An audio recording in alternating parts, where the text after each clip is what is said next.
It is a lover that left. And Say again? it is a lover that left me, and somebody that I attracted in even one of the worst times of my life. And I don't understand how that happened, but in the best time of my life, I can't seem to get them back, and that's what I'm trying to get When we clarity from. asked for clarification, because it wasn't clear to us if you had said a lover who left or love that left. And there's such a distinction, because if you want someone to love you and flow their love to you, and we know how good that feels, and we can understand why, if they're not doing that now, that wouldn't feel as good as it felt when they were doing it. But if you can remember that the reason that you feel the way you feel is for one reason only, is because of what you're broadcasting. What you are broadcasting or radiating or spewing has a relationship with what your inner being is doing at the same time about the same thing. So when it matters to you that you are loved, you can't control that, because people have different ideas about what they want. You heard our friend say she cut him loose. Yes.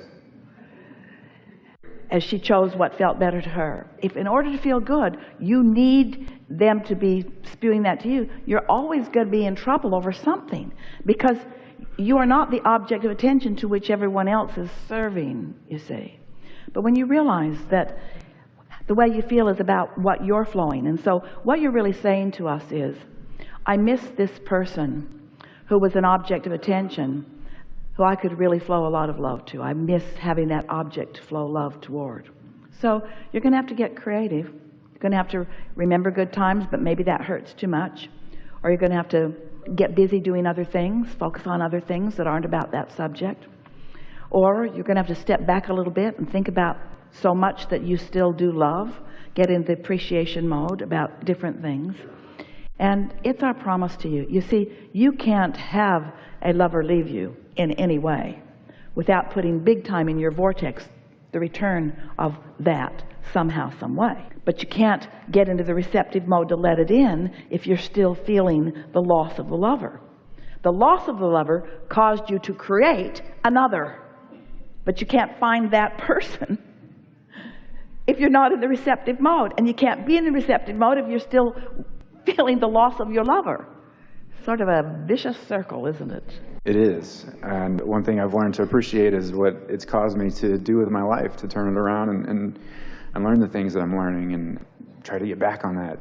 And what if that person was never meant to be?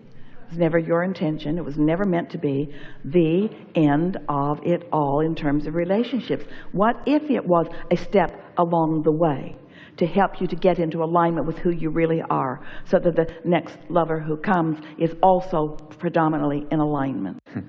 I was afraid you were going to say that. Well, it's easy for us to drop these breadcrumbs for you because we can see the whole story. In other words, we understand the whole thing. We know who you are, and we know where you're going, and we know it can be fun. But you've got to put yourself in the place where you can feel the fun and feel the ease and feel the joy in order to receive the good ideas and experience the good timing to have. But you see, even though we know you really want this lover, even if we knew where this person was, we would not take the other by the hand and you by the hand and bring you together. Not right now. Because, first of all, we are not the creator of your reality. And even though we know that, isn't it nice if you have enough experiences to get you really solid in that receptive mode? Because if you're sometimes spewing inky mist, you're going to meet somebody that's not going to pan out. And if you're never spewing the inky mist, when you meet, it's going to be really, really good. Feel the difference? Mm-hmm.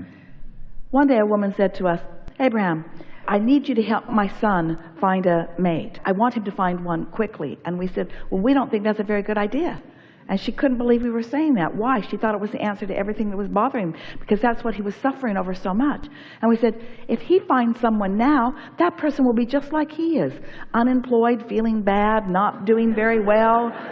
And they'll just bang around together and then it'll all blow up. And she said, that's what's been happening. And we said, he wants to remember who he is and become who he is, so he attracts someone to him of who he really is, not who he almost is. You see? And so It's nice that you have so many other wonderful things to think about. And we were projecting something that almost caused Esther to say, be patient. But it isn't about patience. When someone thanks Esther for her patience, she says, you have me mixed up with somebody else. Because you all want what you want when you want it. But if you can remember, the reason why you want it is for something that you can already accomplish. Here's an example. And we're continuing here because it's satisfying so many things around the room, and because you're so close for this to really click into place for you. So feel for just a moment the idea of having quickly or now having $100,000 or $200,000 or $300,000 at your fingertips to spend in any way you want, and feel how nice that would be. And then feel the difference between the universe yielding to you instantaneously a way for that to happen in terms of probability, and the ability to imagine prosperity. Do you think it would be easier for you to imagine prosperity, or to, by the end of the day, have $300,000 in your hand? That was an interesting exercise, because a lot of you said, just give me the damn money, Abraham, and stop messing with me.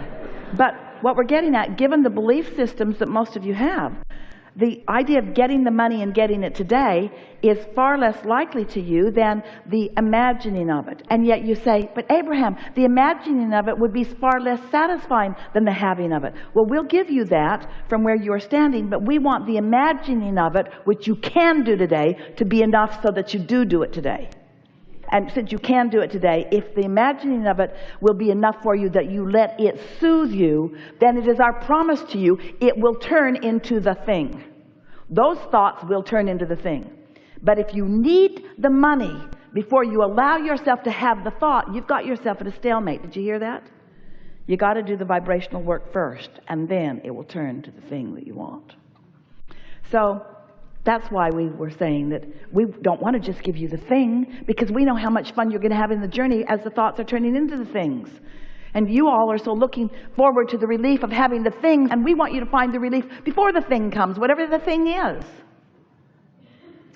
Yes, and I greatly appreciated what you said to an earlier person too about that, about letting those things happen and letting that other person create their own reality too. So my final question would be, my desires are this is the reality I want to create. I know she wants to create her own reality, and I've gained that appreciation today that she's doing what she wants to do, and she's making that for herself.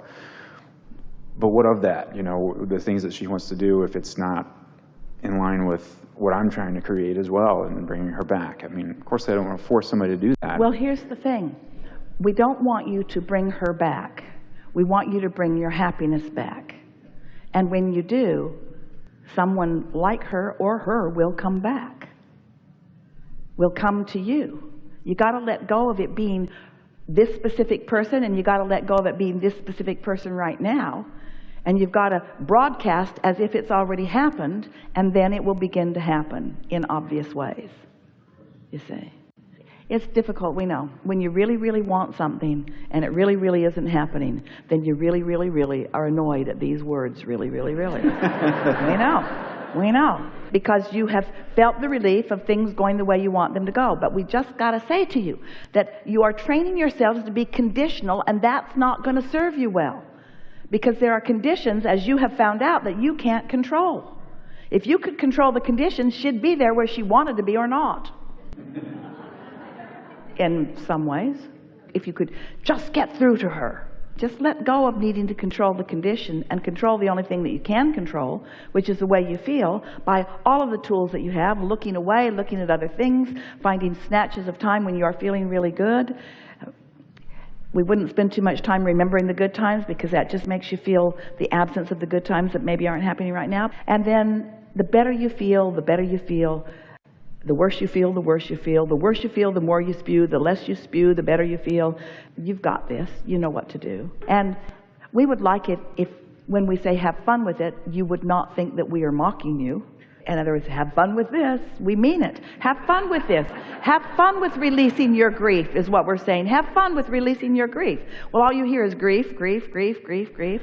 Have fun with moving forward to who you are. Have fun with remembering who you are. Have fun with all the gifts that are coming to you out of this. Have fun with the stability that you're discovering as a result of this. Have fun with the autonomy that is you. Have fun with the alignment with source energy that is you. Have fun with hooking into the clarity of source energy who knows who you are and what you really want. Have fun with watching the trail light up for you. Have fun with, after the fact, when you're together, remembering the way that you came together. Jerry and Esther told that story endlessly of the way that they came together and the number of ways that after the fact that they were together, they realized were also lined up for them to come together. The way they met and the way they came together was a thrilling unfolding to them.